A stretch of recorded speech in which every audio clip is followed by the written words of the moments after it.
Hola, ¿qué tal? Bienvenidos. Esto es Aire de Campo. Mi nombre es Joaquín Pinasco y te voy a acompañar hasta las 10 de la mañana con la mejor información agropecuaria de Argentina y el mundo. Te cuento que hoy vamos a tener una gran nota con Leo Poncio, ídolo de River, ídolo del fútbol argentino y que trabaja en el campo ya hace muchos años y ha encontrado ahí otra pasión.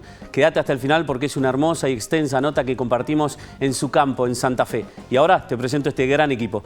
Buen día, David Miazo, ¿cómo le va? Muy buenos días, un gusto estar contigo y con todos los que nos están Bienvenido mirando. nuevamente. ¿De qué vamos a hablar hoy? Hoy vamos a hablar de dos temas. Sí. El poder de compra de los granos, el maíz, que está en un buen momento, y el trigo, que es lo que se viene hacia adelante.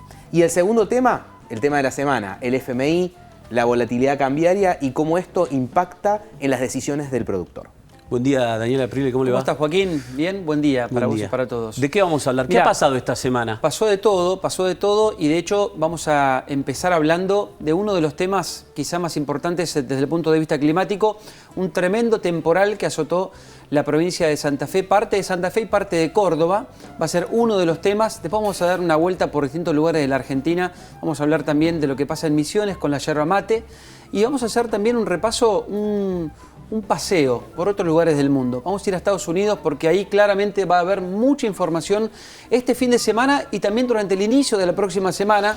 Te diría que si pensamos en lo que se viene es tema aranceles. Algo hablamos el programa pasado con Gustavo Irígoras. Va a ser una semana clave la próxima porque entran en vigor algunos aranceles y yo creo además que va a haber muchas novedades por las represalias que pueden llegar a tener otros países, por ejemplo China. Vamos a hablar de eso seguramente, pero ahora si querés hagamos un doble clic en Santa Fe. Contame un poco qué ha sucedido. Santa Fe, una de las provincias más afectadas, junto con Córdoba, te diría que hay cerca de 120.000 hectáreas que fueron fuertemente castigadas por un temporal que azotó varias localidades. 120.000 hectáreas es una superficie bastante importante, donde tenés ahí soja de primera, que estaba lista para ser cosechada, tenés también producción de maíz, estamos hablando de la zona núcleo de la Argentina, ¿no? Norte de Santa Fe, sur de Córdoba, y la verdad es que va a haber pérdidas ahí.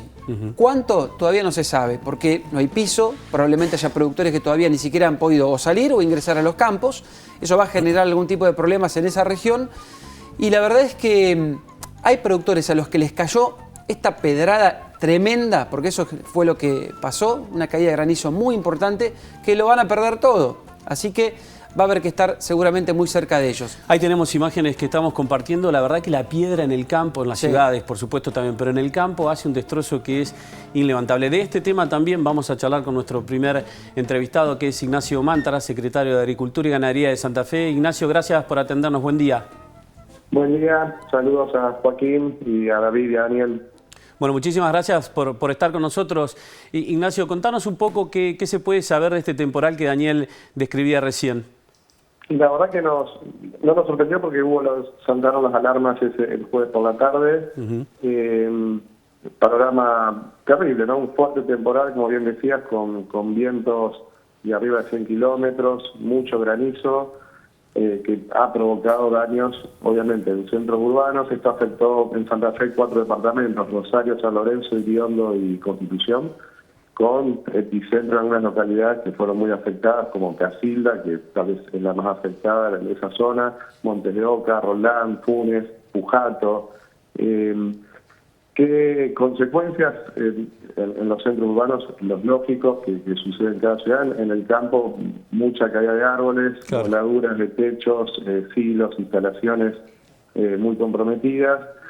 Lo más complicado es el suministro eléctrico, o sea, muchas líneas se han caído y los caminos están intransitables, por lo cual, obviamente, la restituir esas líneas va a llevar algunos días. En Santa Fe nosotros tenemos un comité operativo de emergencia permanente, o sea, estamos permanentemente activos y obviamente cuando ocurre un episodio inmediatamente se desembarca, integra protección civil, salud, desarrollo social, obras públicas, nosotros. Claro.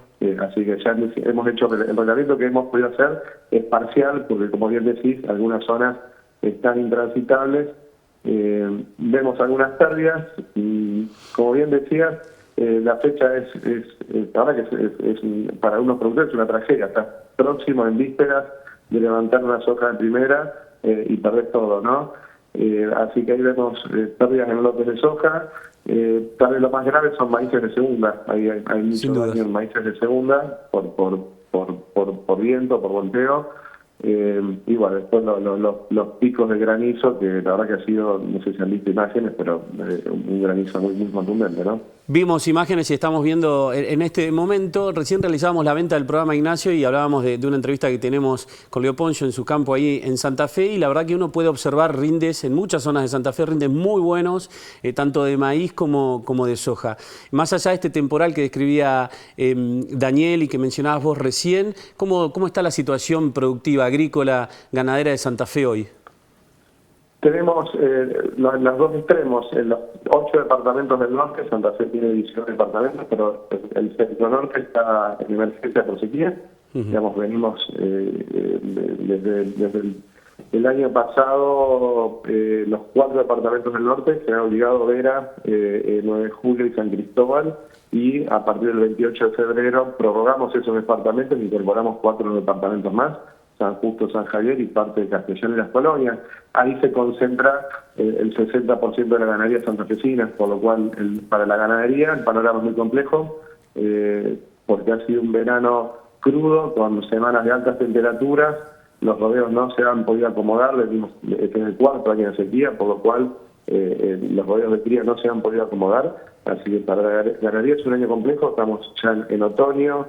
Se acortaron los días, la oferta forrajera es escasa, así que los productores están tomando decisiones de achicar rodeos. En algunas zonas se está cargando agua, en fin, no hay oferta forrajera, así que hay un panorama muy complejo. Eso afecta a algunas de las cuencas lecheras que tenemos en Santa Fe, como la que hay en el departamento de San Cristóbal y al norte de las Colonias y Castellano, o sea, hay unas cuencas lecheras afectadas. Y después el escenario del centro-sur, obviamente había mejorado mucho, de la ruta 70, muy arriba de la ruta 19, que une Santa Fe con Córdoba, sí. Hacia el sur el panorama había mejorado muchísimo con las últimas lluvias. Son los cultivos que se veían mientras más nos acerquemos al sur, el panorama había mejorado mucho más, y son los cultivos que veíamos muy interesantes, y bueno, esta franja afectó una parte, el resto está en muy buen estado. Daniel.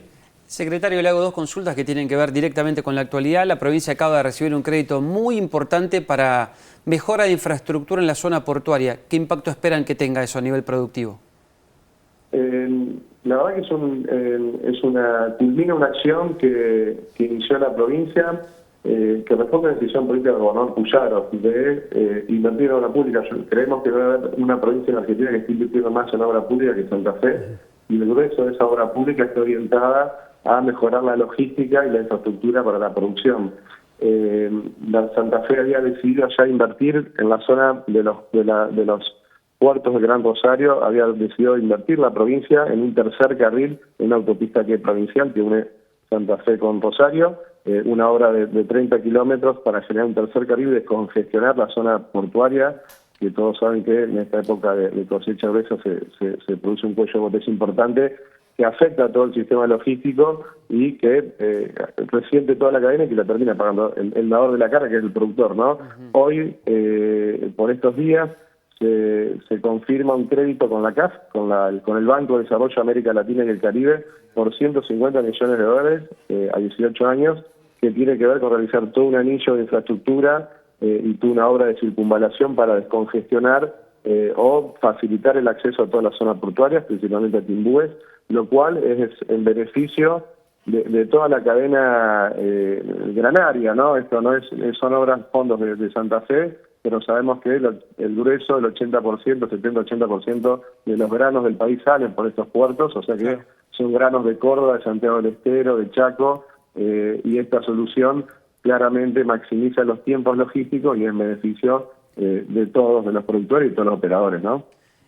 Ya que recién lo mencionó el gobernador, en breve se retoma la discusión por retenciones en el Congreso y los gobernadores de la región centro están reclamando que las retenciones se vuelvan a revisar, que se mantenga la baja temporaria o al menos ir en ese sentido.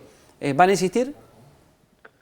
Sí, lo han hecho público esta semana, el día jueves. El día del temporal fue el traspaso de la presidencia pro tempore de la región centro del gobernador Puyaro al gobernador Yalllora, y hubo discursos muy contundentes de los 3 gobernadores al respecto, ¿no? Claramente los derechos de exportación tienen que desaparecer en Argentina. Llevamos 20 años de esa pésima receta que ha frustrado el desarrollo de provincias, de todas las provincias, pero particularmente afecta mucho a las provincias pampeanas. Son enorme cantidad de recursos que van a Nación y que no vuelven a obra infraestructura.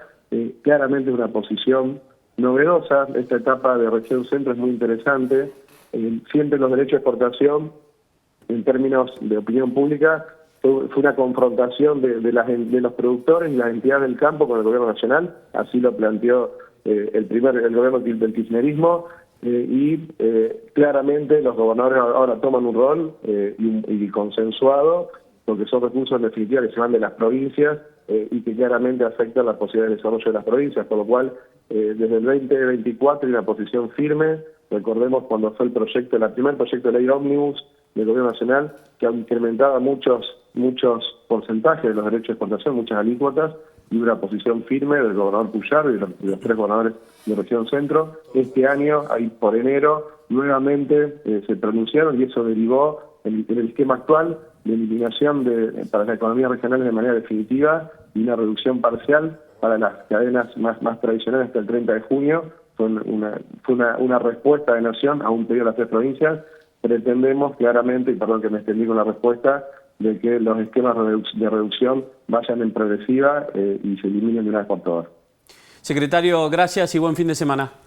Gracias a ustedes, buen fin de semana y felicitaciones por el programa. Charlábamos recién con Ignacio Mántara, secretario de Agricultura y Ganadería de Santa Fe. Le recordamos a nuestra audiencia que esta provincia se da como en pocos lugares del país esta cuestión de agricultura y ganadería y por eso es tan variopinto, ¿no? En un mismo año puede tener un gran año para la agricultura y un pésimo año para la ganadería. Así que vamos a seguir repasando situaciones como esta. David, querido, ¿qué vamos a ver con vos? Y acompáñame si querés.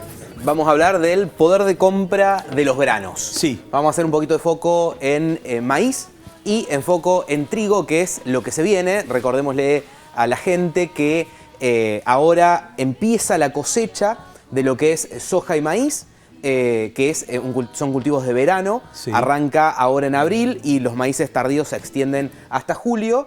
Y en junio arranca la siembra del trigo, que se termina de cosechar en diciembre, enero. El trigo, la cebada, los cultivos de invierno. Me gusta este cuadro y hay algunas cosas que sé, ¿eh? Soy como Aprile cuando está filoso en algún tema, ojo, así que pimponémoslo. ¿Qué estamos viendo? Bueno, un buen dato, ¿no? Sí. El maíz, el poder de compra del maíz en verde, ¿no? Vemos gran parte de las figuras en verde porque el maíz se ha mantenido relativamente fuerte en términos de precios. De hecho, está en un precio relativamente alto en comparación con la soja y eso le permite tener buenas relaciones insumo-producto, claro, respecto al año pasado. Por ejemplo, recordemos que el productor es su moneda de cambio, ¿no? Ya lo charlamos creo que el programa pasado de los silobolsas que contienen el grano, la producción del productor, con lo cual tratamos para contarle mucho a nuestra audiencia de cómo invierte el productor y qué hace con su grano. Me parece importante esto, ¿no? ¿Cuánto comprás con maíz? Bueno, y que de hecho, más allá de hacer la cuenta mental, sí,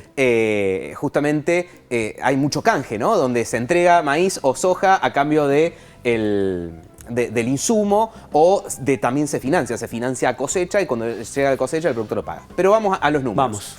Urea, que es uno de los principales ítems de costo en el cultivo de maíz. Principalmente utilizado para fertilización. Exactamente, es un fertilizante y es el principal fertilizante que se utiliza, sin dudas, en los cereales. El poder de compra mejoró un 39%. ¿Esto qué significa? Hoy se necesita 39% menos maíz de lo que se necesitaba hace un año. Gran noticia para el productor. Exactamente, para comprar fertilizantes. Para el que está haciendo maíz. Exactamente. También la semilla mejoró 22%. Hoy se necesita 22% menos maíz para comprar una bolsa de semilla. Una cosechadora, para irnos a una maquinaria, hoy se necesita 10% menos maíz para comprar una cosechadora. Va a mejorar ese ratio, ese índice, porque la maquinaria agrícola está siendo tocada su tabla de precios, su lista de precios hacia la baja, ¿no? Y esto tiene que ver con la metodología que este gobierno ha impuesto, sobre todo de libre importación de algunas cuestiones que lo ves en otras industrias también, como la industria del automóvil. La maquinaria va a seguir bajando.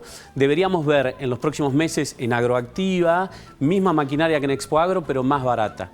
Esto tiene que suceder porque si no sucede seguramente nos van a venir a buscar aquí en Aire de Campo. Sí, bueno, en parte por lo que estás diciendo. Se ríe, ¿no? de Prile, pero sigamos. Bueno, pero toda la metalmecánica, toda la producción de maquinaria, de autos, venía de una situación muy compleja para poder importar, que importan bienes de capital para producir o insumos para la propia producción, y a medida que todo eso se le facilita un poco todo el proceso a las empresas y se la barata. Donde está un poquito más fino, pero sigue estando en verde, que es un poco lo importante, es en gasoil y en flete. Sí. Hoy se necesita 6% menos maíz que hace un año para pagar un litro de gasoil, y se necesita 2% menos maíz que hace un año para pagar por un flete. Estos dos, sobre todo, están en rojo en el resto de los cultivos. Después, cuando pasemos ahora a trigo, te explico por qué. Así que para cerrar maíz, buen panorama en términos de poder de compra, en parte porque han bajado urea, por ejemplo, hemos visto algo en cosechadora, y en parte por el buen poder de compra que tiene hoy el maíz en relación también a los otros granos. Vamos a ver trigo ahora.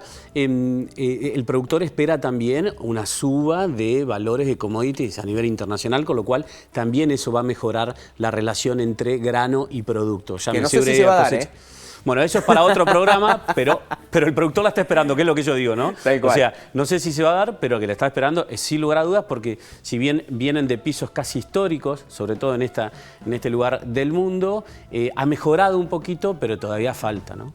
Exactamente. Y bueno, y vamos al trigo, sí, que es donde el productor ahora va a tener que tomar la decisión, ¿no? O sea, estos próximos 2 meses el productor tiene que decidir si va a hacer o no va a hacer trigo. Hay zonas como el sudeste de la provincia de Buenos Aires, como zona núcleo donde estuvimos hablando recién, donde prácticamente no se duda si se hace el cultivo o no. Obviamente se hacen los números, pero todas otras zonas que están aledañas a estas regiones, donde se hace de acuerdo a si hay agua y si dan los números. Y parte de que en los, acá ya no números, tenemos todo verde. Acá ya no tenemos todo verde. A ver. Parte de que en los números justamente es la relación insumo-producto. ¿Cuánto tengo de costos, cuánto tengo de ingresos? Relación insumo-producto. Respecto a la bolsa de semillas, es buena. Hoy el trigo, necesitas 31% menos trigo para comprar una bolsa de semillas de trigo que lo que necesitabas hace un año. Urea, el fertilizante, también necesitas 26% menos de trigo de que necesitabas hace un año para comprar fertilizante. Y acá empiezan los problemas. Acá empieza un poquito el rojo. Sí. Para comprar una cosechadora necesitas 8% más, ¿no? En cambio, respecto al maíz, no ha estado tan fuerte el precio del trigo, por eso también necesitas más. Y donde sí se ve, que yo te decía, donde el resto de los cultivos está un poquito más complicado, es el gasoil y el flete. Ahí en esos componentes que tienen más que ver con los servicios, si pusiéramos el servicio de cosecha también veríamos lo mismo, es donde por ahí el productor siente un poco más lo que es la apreciación cambiaria, ¿no? Porque todo lo que es servicios o costos más especificados es donde el productor siente un poco más que el peso se haya apreciado, que el tipo de cambio en términos reales esté más bajo, se siente en estos componentes donde, por ejemplo, la incidencia del flete crece respecto a la producción. Y hay algo que se linkea con lo que charlábamos hoy con Ignacio Mántara, que tiene que ver con el gasoil y el flete y la conformación geográfica de Argentina y la escasez de cantidad de puertos. Si bien Santa Fe tiene uno de los complejos portuarios más grandes del continente y importante a nivel mundial, no tiene mucho más que eso. No tiene no sé, 6 complejos de timbúes en el país. Eso con el flete, la cantidad de distancias. No es lo mismo tener un maíz en Las Rosas, en el campo de Leo Poncio, que tener un maíz en Quimilí. Sí, ¿no? O en el mismo Río Cuarto. Mandar un camión de maíz de Río Cuarto al Puerto, que son 400 kilómetros, te lleva el 25% del maíz que estás trasladando. O sea, mandás 4 camiones con maíz y uno de esos 4 camiones es el costo del flete. Ni hablar si te vas a Santiago del Estero, si te vas a Salta, donde ese impacto es más significativo. Ahí, entre otras cuestiones, entra la importancia justamente del precio de los camiones, de la carga impositiva del gasoil, de la infraestructura, y que, como vos decís, tenemos muchos puertos, porque en realidad hay varios puertos, pero todos concentrados ahí en el área de Rosario Timbúes. ¿Qué estás viendo en fertilizantes, más allá de urea, a nivel general, ¿no? Porque están los dos en verde, tanto trigo como maíz. Bueno, urea ha bajado significativamente de precio, sobre todo comparado con el año pasado. Venimos de 2 o 3 años de fertilizantes caros por problemas a nivel internacional, pero han bajado de precio y se espera que estén relativamente estabilizados en estos niveles. Distinto es el caso de los fosforados, que están un poquito más presionados en términos de precio y donde la relación insumo-producto no da tan bien, pero ese por ahí es un poquito más importante para la soja en términos de peso que tiene en el costo de lo que tiene la urea en el caso de los cereales. Tema maquinaria, gasoil, flete, pero sobre todo consumo de gasoil. Lo veíamos en el campo esta semana que estaban levantando muy buenos maíces en Santa Fe. Son campos que pudieron cosechar antes de esta tormenta que se dio en estos días, con lo cual, bueno, es hasta un golpe de suerte, ¿no? Porque campos que habían sido mojados con lluvias anteriormente, pero no azotados por tormentas, pudieron ser cosechados. Sin embargo, esa tecnología, en Argentina todavía se usa maquinaria que consume mucho gasoil. Y esto también se lo queremos contar a la audiencia, digamos. Hay ahí algo a mejorar.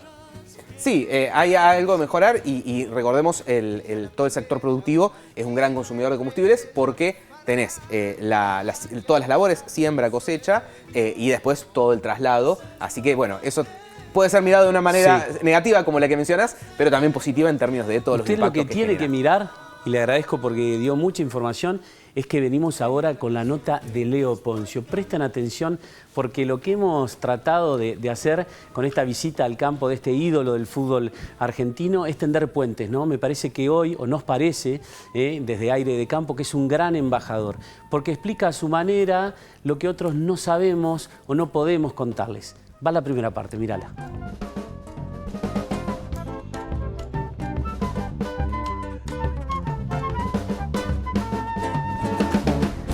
Bienvenidos al campo Los Abuelos, en Las Rosas, Santa Fe. Tenemos un invitado especial en Aire de Campo. Bienvenido, Leo Ponzio, y muchas gracias por acompañarnos. ¿Cómo estás? ¿Todo bien? Bien, sorprendido del lugar que estamos hoy. Los que te conocemos sabemos que sos una persona campera. Ahora vamos a desarrollar un poco ese tema. Pero la verdad que verte en este ámbito en vivo me parece extraordinario y te felicito por lo que es tu gente, tus colaboradores y el campo acá Los Abuelos. Bueno, yo creo que cuando uno lo ven tan natural, que el gusto de uno del campo es porque la herencia, creo que, y la sangre que a uno lo transmite es relacionada al campo. Y bueno, este es mi lugar. Yo siempre decía cuando jugaba que a dónde era yo y a dónde me gustaba era el campo. Ahí volvía a tierra, o bajaba miles de revoluciones, andaba a mi horario. Mis amigos, mi familia me trataban como el Leo del pueblo, entonces este es mi lugar. La verdad que lo soñé mucho, pues la verdad que soñé tener mi propio lugar, mi propio campo y bueno, y la verdad que acá estamos, disfrutándolo. Buen mate aparte también. Bueno. ¿Por qué estamos acá? ¿Por qué Leo Ponzio llega al campo? ¿Cuál es tu conexión con esta parte de la Argentina?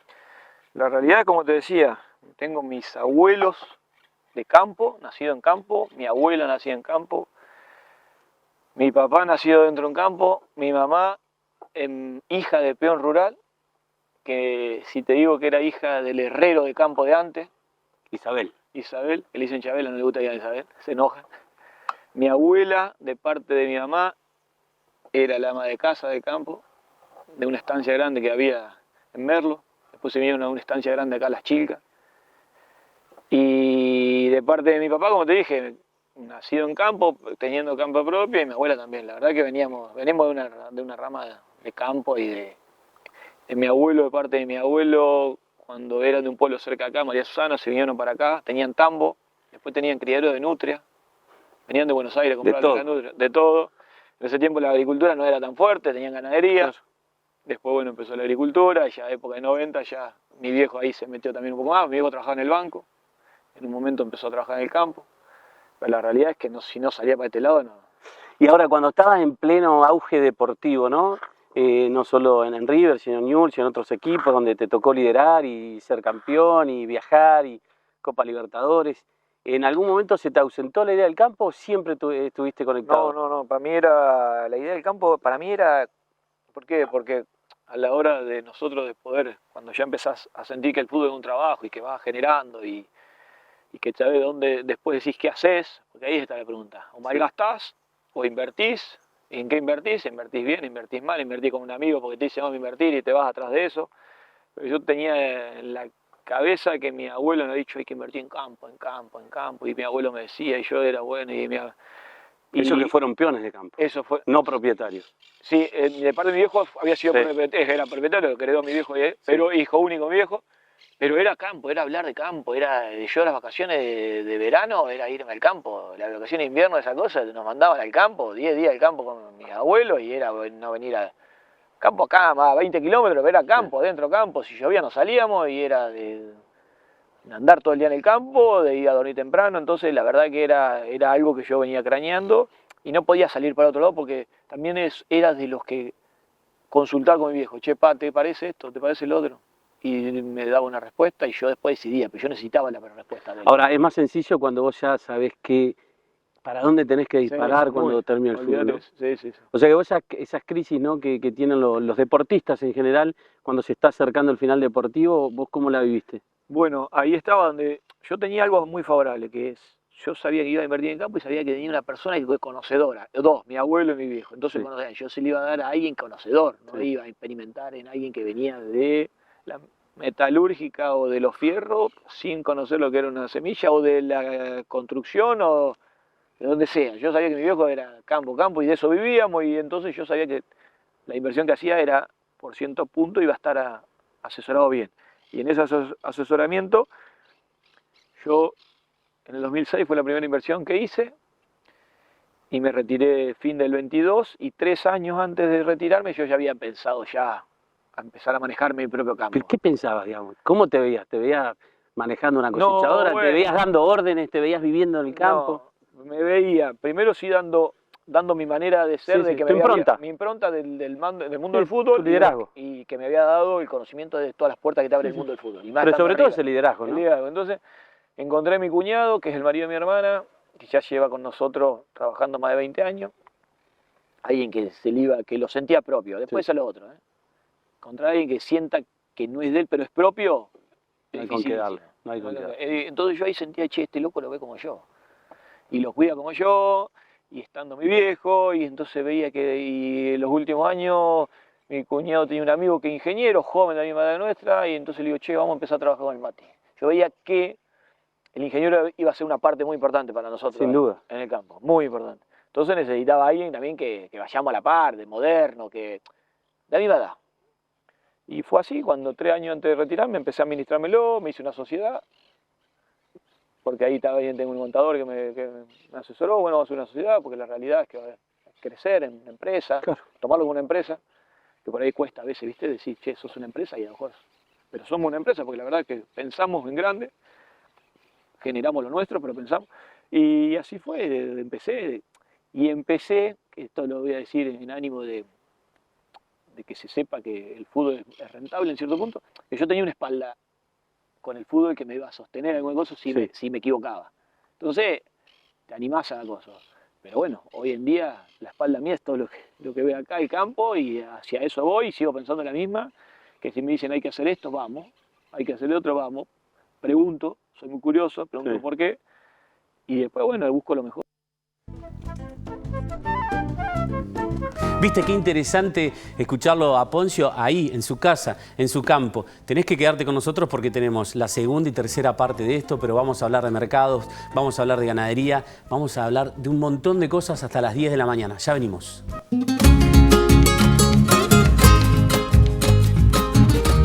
Seguimos con más Aire de Campo. Recordá que podés estar con nosotros en nuestras redes sociales y vamos hasta las 10 de la mañana con mucho más. Y ahora el señor Daniel Aprile. ¿Qué tenemos, Dani? Bueno, varios temas, Joaquín. Sí. Lo primero que te propongo es irnos a la provincia de Misiones o Corrientes. Yo digo Misiones porque es donde más yerba se produce, así que vamos a hablar de la yerba mate concretamente. En el caso de la yerba ocurrió algo muy importante esta semana. Se levantaron las protestas, los reclamos que había de productores que estaban a la vera de la ruta y básicamente acá lo más importante es que las industrias, las molinerías mejoraron el precio que le pagan a los productores por materia prima. Hay un debate de precios en la provincia de Misiones concretamente porque después de que se disolvió el INIM, de alguna manera el INIM sigue existiendo pero ya no tiene injerencia en la formación de precios. Instituto de la Yerba Mate Argentina. Instituto Nacional de la Yerba Mate, exactamente.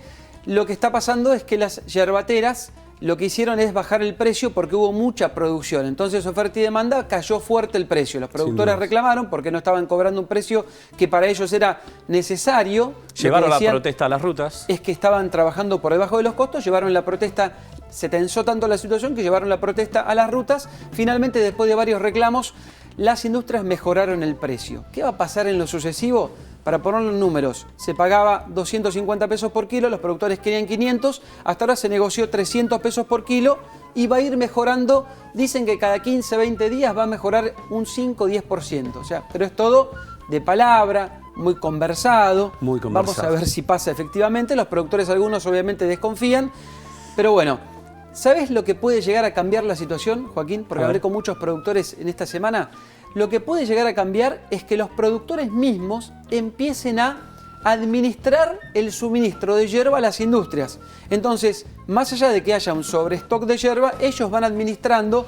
Es muy complicado porque no todos tienen manera de copiar, etc. Pero si ellos logran ir administrando a cuentagotas la yerba, la hoja verde, a las industrias, de esa manera van a ir poder controlando el precio, que es lo que más les preocupa. Bueno, es un tema que vamos a seguir de cerca. Sin dudas. ¿Qué más? Tema carne. Sí, señor. La preocupación está. La semana pasada hablábamos con la gente de FIFRA. La preocupación siempre está. Que es la Federación de Industrias Frigoríficas, Sí. porque bueno, los industriales de los frigoríficos están preocupados por lo que ha caído el comercio exterior y también el comercio interno. Ahora, ¿puede mejorar esta situación? Esa es la pregunta. Yo creería que sí. Acá hay un punto que es muy importante. El precio de la carne en el mundo cayó, los mercados también están comprando cada vez menos. China ya no es esa gran aspiradora que era para la carne en la Argentina. Históricamente se llevaba a China de cerca del 80-90%, hoy ese número bajó. Hay mucho que se envía a otros mercados que ganaron protagonismo, incluso por un tema de precios. Para muchas empresas ya no está en negocio enviar un contenedor a China. Esto cambió bastante. Entonces, ¿puede cambiar esto? Sí.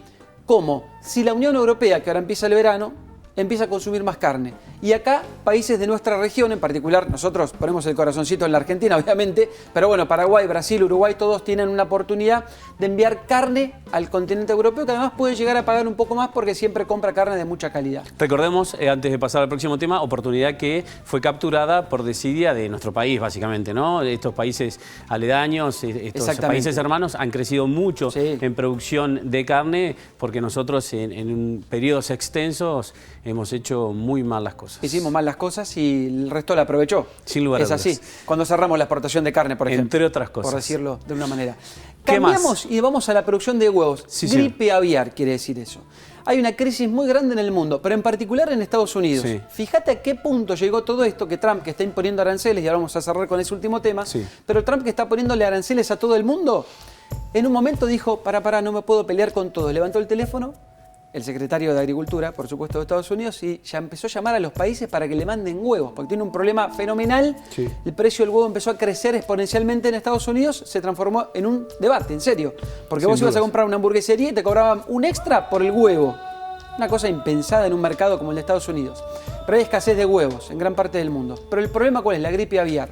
Y el debate llega a la Argentina porque nosotros no estamos exentos de esta situación. Las aves migran, estamos en un momento en el que todavía puede llegar a haber algún problema, recemos que no lo haya, pero el debate en la Argentina, ¿sabés cuál es, Joaquín? ¿Cuál? ¿Vacunamos o no vacunamos a las aves? ¿Y hay que aprobar las vacunas o no hay que aprobarlas? Más allá del debate de si vacunamos o no, lo que se está pidiendo desde la industria, de los productores de huevos, es que el SENASA apruebe las vacunas, porque si en algún momento llega a pasar algo, ya dimos un paso adelante y ya tenemos las vacunas. Y es un tema que Argentina ya conoce. Ahora vamos muy cortito para finalizar el cuarto tema. Último tema. ¿Por qué? Porque es lo que va a pasar la semana que viene. Primeros días de abril se empieza a definir la cuestión de los aranceles. En teoría, Trump tiene que dejar fijos los aranceles que le está imponiendo a gran parte del mundo. México, Canadá, China aparecen ahí como los países más importantes. Y los presidentes de esos países van a responder. China ya anunció que el 3 de abril, si Estados Unidos empieza, ellos van con un contraataque. Lo mismo hizo Claudia Sheinbaum, la presidenta de México, diciendo de una manera mucho más cauta, porque los chinos son un poco más agresivos. Ella dijo, vamos a responder, esperemos a ver qué hace Trump. Lo dijo Gustavo Díaz la semana pasada. Aquí en Aire de Campo.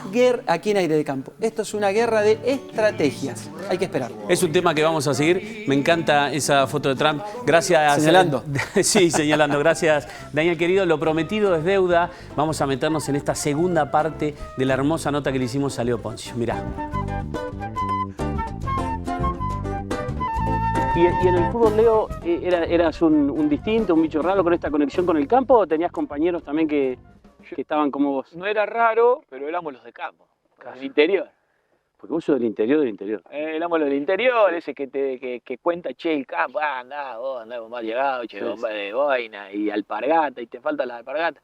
Pero la verdad que cuando hablábamos y comentábamos nuestra vivencia en el campo, nuestras realidades, seducía a muchos, porque realmente yo creo que te das cuenta cuando alguien habla cual le gusta, o cuando habla a alguien que no le gusta y que se metió por se meter, y sin demostrar números, sino era que lo que yo había, ¿qué está haciendo? Y esto, y va al campo, ¿y qué hace en el campo? Y no tenés esto, no tenés lo otro.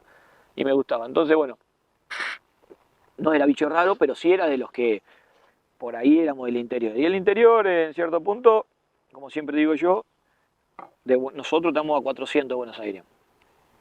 Que muy pocos tienen la posibilidad de ir de cada 15 días a Buenos Aires. Sí, totalmente. A ver un partido de fútbol. Entonces, bueno, por ahí era la diferencia. Pero la verdad que creo que me siento normal dentro de una sociedad y buena gente, buena leche. Recién me hiciste acordar a mi viejo cómo te cruzaste de piernas y pensaba en tu viejo, en Daniel, ¿no? Que recién estaba en la camioneta y le digo, Daniel, ¿para dónde vas? Voy a llevarle agua a los chicos de la cosechadora, ¿no? Esta conexión con lo humano permanente, aunque seas dueño, aunque seas patrón, aunque seas líder, aunque vengas de otro palo, ¿no? ¿Toda la familia ha funcionado así siempre? ¿Vos te sentís conectado con esa forma de ser? Sí. No, para mí a mí en los últimos tiempos, cuando River te pone en lugares que por ahí no sé si lo mereces. Okay. Porque River es muy grande y uno se piensa que porque vos no dejás de ser Poncio, Leo Poncio, ¿no? A la gente le debe impresionar un poco esto. Sí, ¿no? Y el club a veces te confunde. Cuando caes a un remate, che, a comprar una hacienda, o vas a un lugar, o vas a Expo Agro, o vas a un lugar y no dejás de ser el ídolo de miles de personas. Y que el fútbol es muy popular y que River es muy grande y nosotros si nos ponemos a la altura del escudo de River por ahí hacemos mal. Entonces a mí lo que más me resultó más cómodo en los últimos años de mi carrera es ponerme en lugar del otro. Y ser parte de una sociedad que puedo caminar por la calle, me respetan los hinchas de Boca, me respetan, no soy de los puteados, por ahí viene uno y dice, si te he puteado, pero la verdad que te valoro, y yo digo, bueno, gracias, y si me dicen, aguante Boca en el punto ese que te dice, por cargarte, le digo, no pasa nada, son cosas que suceden, no me molestan, no es que me voy a poner a la defensiva y te voy a mirar como para reaccionar, no. Entonces eso me resulta cómodo y cuando vuelve a demostrar al otro que hay una comodidad, de que decís, che, nos vamos acá y te pregunto, a veces me pongo en la pregunta, en preguntar, porque sé que a lo mejor otros saben más que yo en ciertas cosas y que quiero escuchar otra palabra de cómo viven, de la política, de la vida, de cómo lo ven y el porqué de muchas cosas. Pero bueno, después tenemos nuestro mundo hoy en día que es va, que por ahí no te deja pensar y te equivocás. Ahora, vos has podido transitar al mismo tiempo en dos mundos, ¿no? Que tiene que ver con el deporte, el éxito, la fama, la popularidad, y venís a tus refugios que son tu nuevo negocio, digamos, tu nueva forma de vida. ¿Qué pensás cuando a la gente de campo un poco, no solo en las grandes ciudades, sino en el interior del país, se la critica un poco? Yo creo que por desconocimiento, por prejuicio. ¿Vos cómo lo has vivido? Y sabiéndote un puente entre esas pero ¿no te parece dos tribunas, ¿no? ¿No te parece que hay gente que lo quiere poner al campo de un lado? Pero es cada vez menos porque hoy el campo sigue siendo porque mucha gente vive dentro del campo, sigue siendo la complicación. Pero después hay mucho de modernidad, de tecnología, de llegar al mundo mediante ustedes, mediante que van a ciertos lugares y transmiten lo que son. Entonces, para mí queda en dónde te quieren poner, o cómo te quieren poner, que sos el terrateniente, queda en la nada. ¿Eso te molesta, te enoja? No me molesta, no me enoja. ¿Haces docencia? Hago docencia ¿y el por qué? Contame, a ver, ¿cómo nos ve? A ver, contame. Vení que te cuento un día y te llevo al lugar donde los de campo. Bueno, un poco lo que estamos haciendo acá. Porque no podés centralizar todo en 5 gente con poder a lo que es un país entero donde no es así. Porque la realidad es esa. Entonces, viste, es como que nos quieren poner de un lado porque nos ven por los números. No, pará, acá hay otra cosa. Y vení, te explico, y vamos al conocimiento. Si no tenés conocimiento, ¿por qué vas a hablar? Lo mismo yo me pongo a hablar. Preguntá. Preguntá. Para eso está, ¿viste? Ahora, no todo debe ser color de rosa. ¿Qué no te gusta hacer en el campo? ¿Qué decís, esto no lo hago ni loco? O cuando te lo pide Daniel, o al ingeniero que te dice, Leo, dame una mano con esto. Porque han hecho de todo. Han hecho desde tambo, agricultura. ¿Qué no haces en el campo? No es que no hago. Ponele... ¿O qué no te gusta hacer y por ahí lo haces igual? No. Yo lo que sí, y que me da bronca, no saber, poder a veces decir, che, le pasa esto al tractor y no tengo idea. No tengo idea. No tengo idea. y me dice, che, andá, sacale la manguera, que esto, que el otro, y yo decís, lo miro 2 o 3 veces que me explique. Hay cosas que me dan bronca, pero por no saber hacerla. Sí. Y porque lo mecánico no es lo tuyo. No es lo mío, no me desenvuelvo. Hoy que es todo moderno, ¿viste lo que Sí. todos usamos dentro de ¿Y todo? no sentís que algunas veces te hacen alguna macana, tus colegas no te mandan? No, tengo mi cuidado que me respetan la cara de cosas, después no. Pero eso sí me da bronca decir, che, ¿cómo no? Y esto es tanto, es lo que hoy pasaba algo en una máquina ahí, veía y yo miraba y digo, pasa esto, Igual, dice uno. Igual son unos bichos tecnológicos importantes. Pero claro, en el día a día te lleva a aprender eso. Sí. Y no es que no me gusta, pero eso me va a poner en apriete. ¿Y qué te gusta o de qué sabes mucho? Que vos decís, che, acá me siento seguro. O lo disfrutás. Arriba de un caballo. Arriba de un caballo. No, el animal es el que más me gusta, el caballo, la verdad que tengo porque me gusta el animal. Sí. No, después me siento que a la hora de organizar y planificar soy de los que le va a dar un propósito, ¿me entendés? Che, vamos a hacer esto porque esto. ¿Y qué te parece si modificamos acá? Porque me parece que nos va a servir si hacemos esto. Y eso que a lo mejor mi cuñado está todo el día en el campo, le digo, che, Mauro, fíjate si no vamos por este lado, bueno, o vamos a cortar la alfalfa, pero pará, vamos a ver qué, y vamos, soy de los que por ahí, no estando cerca, por ahí me digo, che, no, esperé, vamos a ver qué pasa, vamos. Y tengo una opinión, porque la verdad que si Mauro, soy el dueño, pero también lo dejo que él haga, porque por ahí le llamo, che, Mauro, hay que hacer esto, ya lo hice, me dice. Y eso está bien. Y eso está bien, sí, yo dejo. Yo creo que entendí mucho en el mundo River, sí. Hay mucho de gestión, pero uno no puede estar en todos lados. Hay que delegar.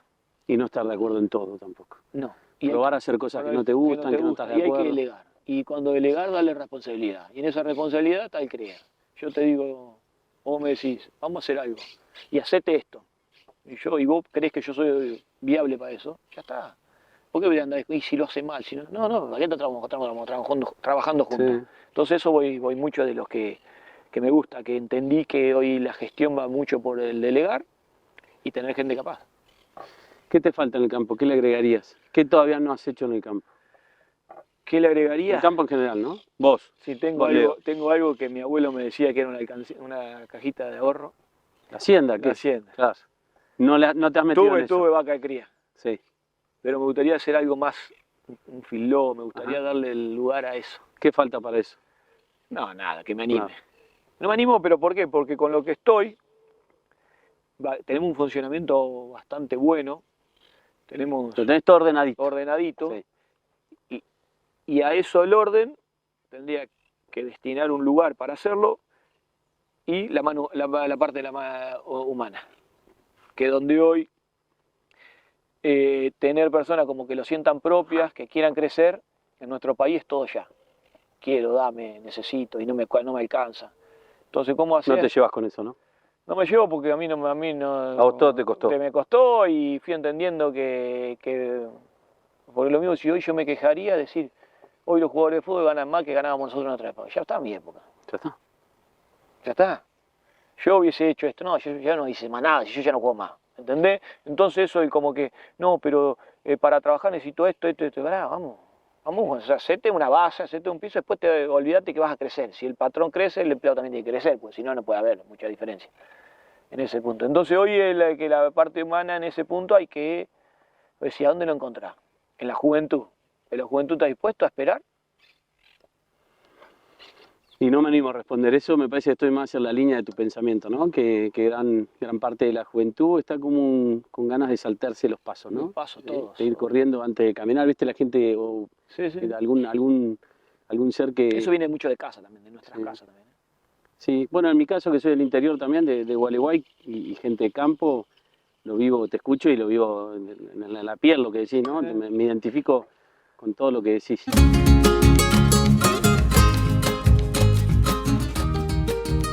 Gracias por estar ahí. Quédate un ratito más, que falta lo más importante, la última parte de la nota con Leo Poncio. Recordá que podés seguirnos en nuestras redes sociales. Señor Miazo. El último tema es el tema de la semana en términos económicos, que fue el acuerdo con el fondo, ¿no? Después de 3 semanas complicadas en el frente cambiario, con el dólar futuro saltando, la brecha saltando cerca de 10 puntos y bastante ruido sobre, o un signo de pregunta sobre cuál va a ser el nuevo esquema cambiario tras el acuerdo con el fondo.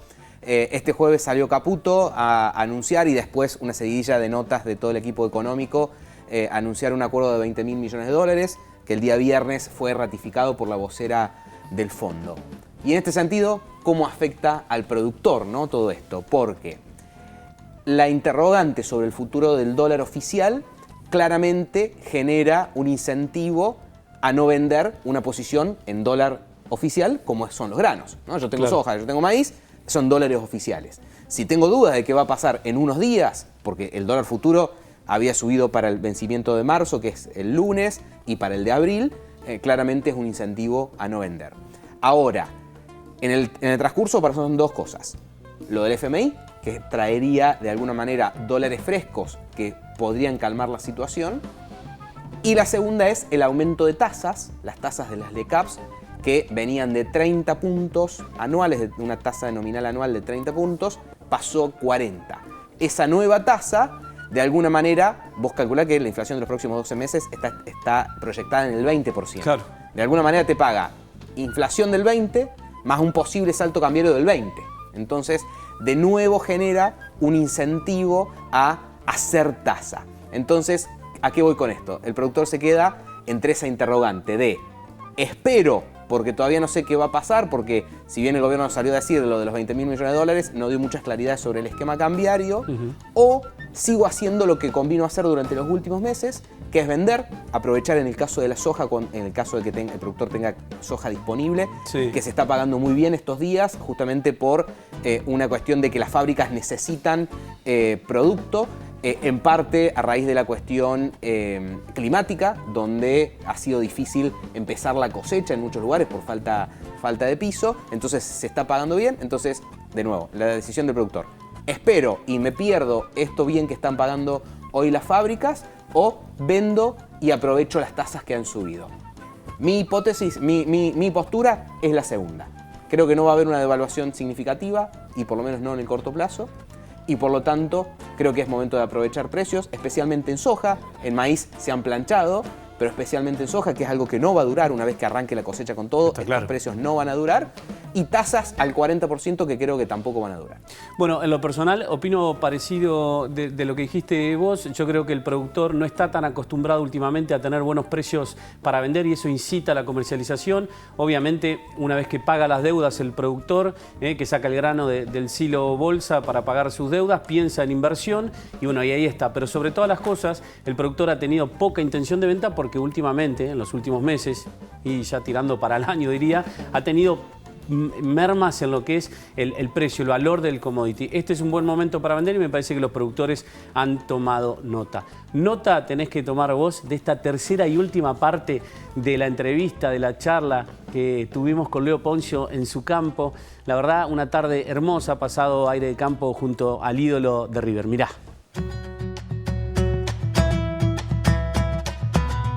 ¿Qué sentís por la gente de campo? Pero no digamos por el productor, por el contratista grande, sino por el peón. Si te cruzás con alguien como tu abuelo, tu abuelo materno, hace muchos años atrás. Se me eriza la piel. Con el herrero, con el peón, con el tambero. Ahí se me eriza la piel porque yo siento que esa gente vivía para eso.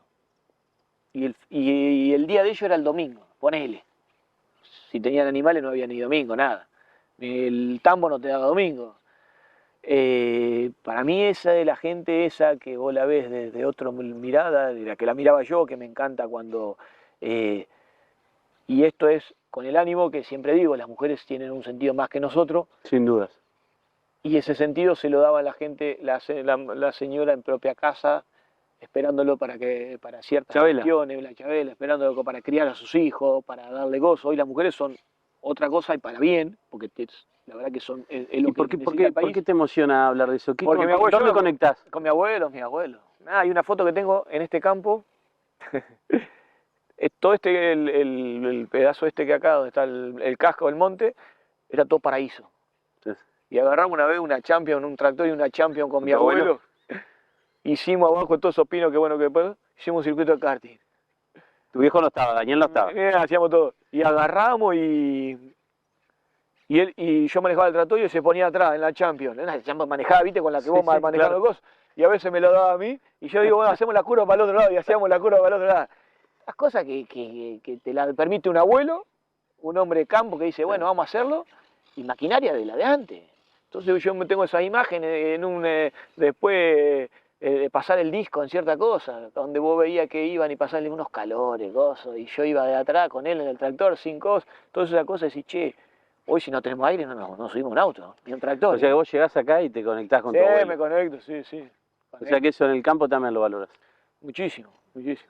Y creo que uno cuando se va adaptando, a veces esas cosas, como uno malcría a nuestros hijos, pero cuando a nosotros no nos malcrían desde el punto de cuando te sentás acá y decís, che, hace calor, no hace calor. Le decía a tu hijo, ¿hay mosquitos? No hay mosquitos, hay mosquitos. ¿Sabes los mosquitos que eran antes? Uf. Entonces las cosas ya empezabas a decir, che, nuestro abuelo nos decía lo mismo y nos hicieron. Y entonces eso me da, la verdad, que me pongo en lugar de ellos. Y para mí fueron únicos. Y bueno, mi viejo para mí es un referente en muchas cosas. Sí.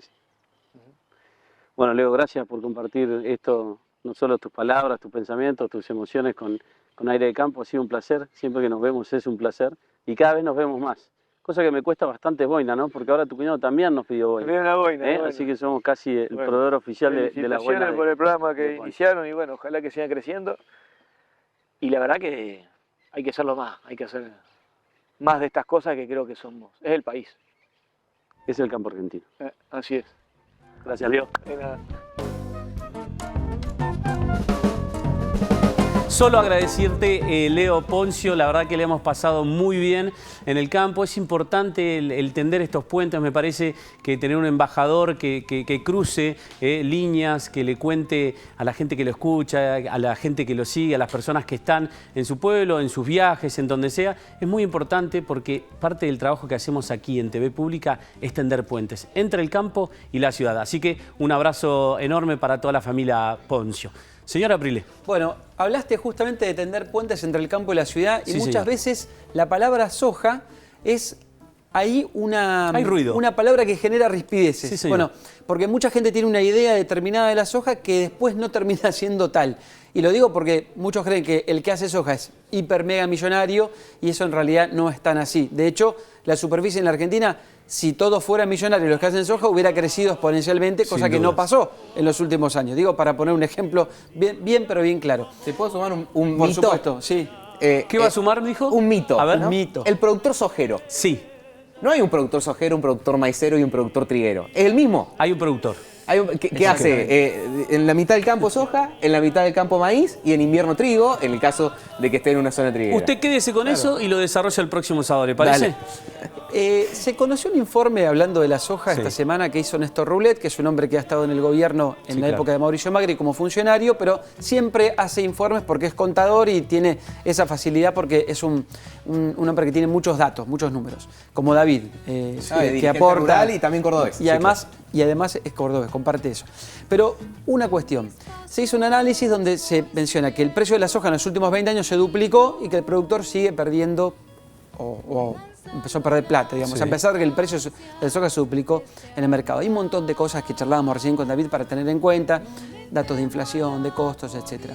Ahora, una cuestión clave es que en la Argentina, distinto a lo que pasó, por ejemplo, en Brasil, es que seguimos con el mismo rendimiento de soja por hectárea. Y acá lo que tenemos que empezar a trabajar seriamente, y desde el punto de vista, no de los productores que saben muy bien hacer su trabajo, desde el punto de vista de las regulaciones, de la propiedad intelectual, es de lograr en la misma hectárea ser más duda. productivo. Sin lugar a Porque dudas. no puede ser que en la Argentina en los últimos años prácticamente no variamos el rendimiento por hectárea. 3.000, 3.500 kilos por hectárea de soja, bárbaro.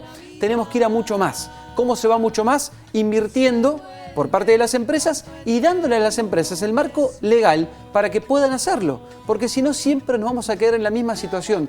Y si en lugar de agrandar la torta, la dejamos como está, cada vez vamos a comer menos o van a comer pocos, porque no se agranda la riqueza. Tema que tenemos que abordar la legislación, porque en Argentina, sin lugar a dudas, hay una laguna todavía que nos queda ahí, que tiene que ver con la inversión, así que lo vamos a abordar el tema.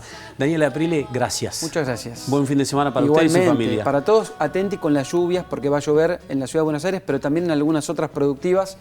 Hay que mirar bien el pronóstico este fin de semana. Estamos atentos. Señor Migazo, muchísimas gracias y buen fin de semana para usted también. Un gusto haber estado acá.